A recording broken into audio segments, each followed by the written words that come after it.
The rasping breath behind her was a hot, ragged thing, a phantom against the chill of the forest. Jenny's lungs burned, a raw ache in her chest, her vintage sneakers slapping against the damp, mossy ground, each footfall a desperate plea for escape. The flashlight beam bounced erratically, painting the towering pines in stark, skeletal light. The forest, with its dense, suffocating darkness, had become a terrifying labyrinth. She could hear the shing of the machete, a sound that vibrated through her, a primal terror that rooted itself deep in her bones. He was close, too close. She risked a glance over her shoulder, the beam of the flashlight catching the glint of the mask, the dark, shadowed eye socket seeming to bore into her soul. "Please," she choked out, her voice a thin, reedy sound against the wind, a sound that was quickly swallowed by the oppressive silence of the woods. "Just leave me alone." She stumbled over a gnarled root, her ankle twisting, a sharp, white-hot pain shooting up her leg. She cried out, the sound swallowed by the rustling leaves. He was gaining on her, his heavy footsteps pounding against the soft earth. She could hear his ragged breathing, the animalistic growl that rumbled in his chest. The air was thick with the scent of damp earth and pine, but beneath it she could almost smell something else, a faint metallic tang, a sickly sweet odor that made her stomach churn. She didn't dare look back again. She just ran, her heart hammering against her ribs, a frantic drumbeat against the silence. The trees seemed to close in around her, their branches reaching out like skeletal fingers, trying to snag her clothes, to pull her back into the darkness.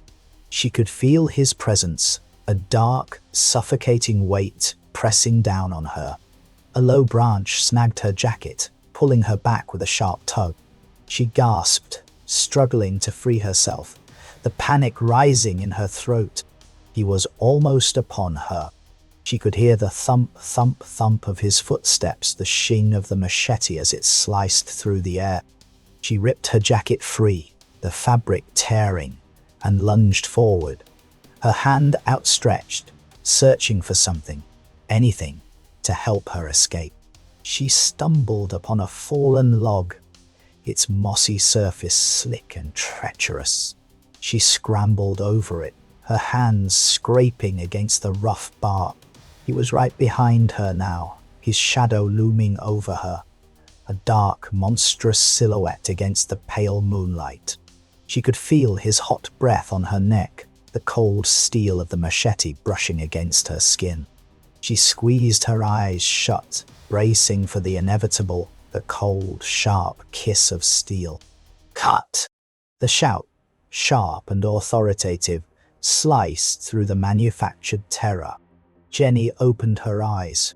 The killer, now revealed as a lanky, pale-faced guy named Kevin, lowered the machete and gave her a sheepish grin. "Sorry, Jen. Got a little carried away." "A little?" Jenny groaned, pushing herself up.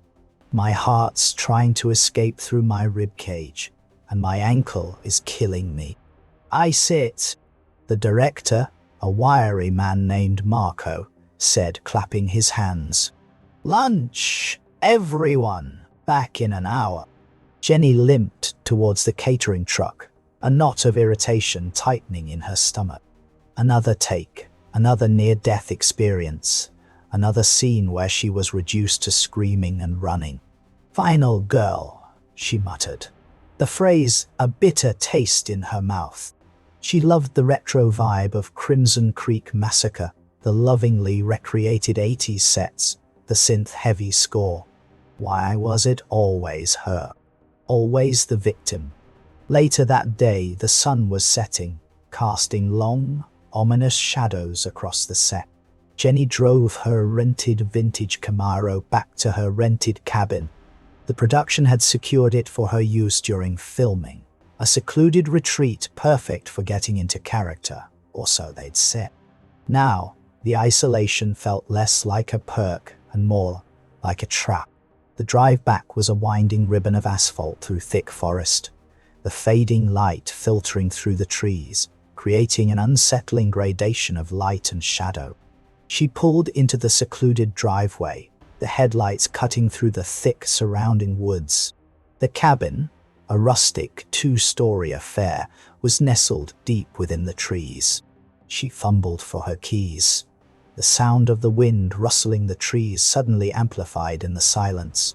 The quiet was almost oppressive, broken only by the occasional rustle of leaves and the distant hoot of an owl. She stepped inside, flipping on the porch light and then the main living room lights. The warm glow did little to dispel the sense of unease that had settled over her during the drive. She locked the door, double-checking the deadbolt, a habit she'd picked up during the filming. "Just nerves," she muttered to herself, shaking her head. "Just tired." She walked through the cabin, turning on lights in each room, trying to chase away the shadows. The cabin was charming, with its exposed beams and vintage furniture, but tonight it felt vulnerable. She made herself a cup of herbal tea, the warmth spreading through her chilled hands, and settled onto the couch, pulling a thick woolen blanket around her. The silence of the cabin was now almost deafening, and she found herself straining to hear every creak and rustle. She picked up her phone to scroll through social media, but the flickering screen only amplified the darkness around her. A floorboard creaked upstairs. Jenny froze, her heart pounding. She held her breath, listening intently. The cabin was old, prone to creaks and groans, but this was different. It sounded like a footstep. "It's just the house settling," she whispered, trying to reassure herself. She stood up, her tea forgotten, and walked slowly towards the stairs. Each step was a deliberate act of bravery, a battle against the rising tide of fear. She reached the bottom of the stairs, her hand trembling as she reached for the light switch. The upstairs hallway was dark, the shadows stretching and twisting in the dim light filtering through the windows. She took a deep breath and started to climb, each creak of the stairs sending a jolt of adrenaline through her. She reached the top of the stairs, her eyes scanning the hallway. Nothing, just shadows. Or was there?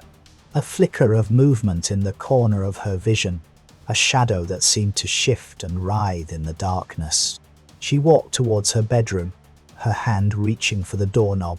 As she touched the cold metal, she heard a faint sound from inside the room, a soft rustling. She hesitated, her hand hovering over the doorknob. Then, with a sudden surge of adrenaline, she pushed the door open. The room was dark, but a faint light from the window illuminated the silhouette standing in the corner. A dark, hulking figure, the faint glint of metal reflecting the moonlight. The mask. Old, worn, the eye holes dark and empty, like the sockets of a skull. Her breath hitched. For a split second, a flicker of disbelief washed over her. It had to be Kevin, messing with her, taking the method acting way too far. "Kevin," she said, her voice laced with a nervous laugh. "Seriously? Cut it out. This isn't funny." She took a step closer, trying to pierce the gloom. "Okay, very funny. You want to scare me? You got me. Now drop the act." She tried to keep her voice light, to make it a joke, but a tremor of fear was already worming its way into her heart. "Is this real? Am I going crazy? You're going to get in trouble with Marco," she continued, hoping the threat of the director would snap him out of it. "He's really strict about this kind of thing. You know that." The figure took a step forward, the floorboards creaking under his weight. The air grew cold, thick, with a sense of malevolent intent. The glint of the machete was now more pronounced. "Stacy." The figure rasped, the word a gravelly exhale that seemed to slither through the air, the tone devoid of any human warmth. You can't run anymore. Jenny's forced smile faltered. The voice, the sheer wrongness of the atmosphere, it was chilling. This wasn't heaven. This wasn't a joke. No, she whispered, her voice barely audible, the laughter dying in her throat. This isn't real. She took a step back, her hand instinctively reaching for her dressing table, searching for anything she could use as a weapon. The figure took another step, the machete now held loosely at his side, the dark liquid on the blade reflecting the dim light. Stacy, he repeated, the name a chilling echo in the small cabin. It's time to play. Jenny's mind raced, trying to make sense of the situation. Why was he calling her Stacy? That was her character's name, not her own. A cold dread washed over her. The denial shattered. This wasn't a prank. This was something else, something terrifyingly real. The terror she had been acting all day, the fear she had been faking, was now a cold, brutal reality. Desperate, she lunged at the figure, her hand reaching for the mask. She had to see who was beneath it, had to make sense of this nightmare. Her fingers grasped the cold, rough plastic, and with a surge of adrenaline, she ripped it away. But beneath the mask, there was no face, just a dark void, a blank canvas where eyes, nose, and mouth should have been. A wave of nausea washed over her, a primal fear that transcended anything she had ever felt before. She screamed, the sound ripping through the silence of the night, and she ran. She ran like she had never run before, the fabricated horror of the set now, a terrifying, tangible presence in her life. The woods were no longer a backdrop, but a labyrinth of death. The killer was no longer a prop, but a hunter. The final girl was now fighting for her life, and this time there was no director to yell cut. The world dissolved into a blur of trees and shadows as she fled, the faceless killer's heavy footsteps pounding behind her.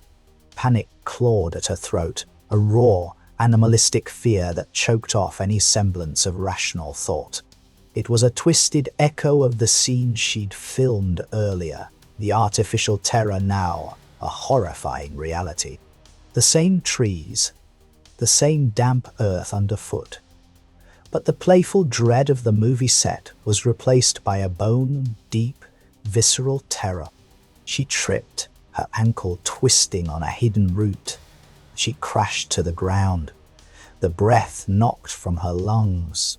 The killer loomed over her, a dark, monstrous silhouette against the pale moonlight. His faceless visage, a chilling void. The machete rose, a silver arc in the darkness. And the last thing Jenny saw was the smooth, featureless face. A blank, unknowable horror that mirrored the emptiness of her own impending demise.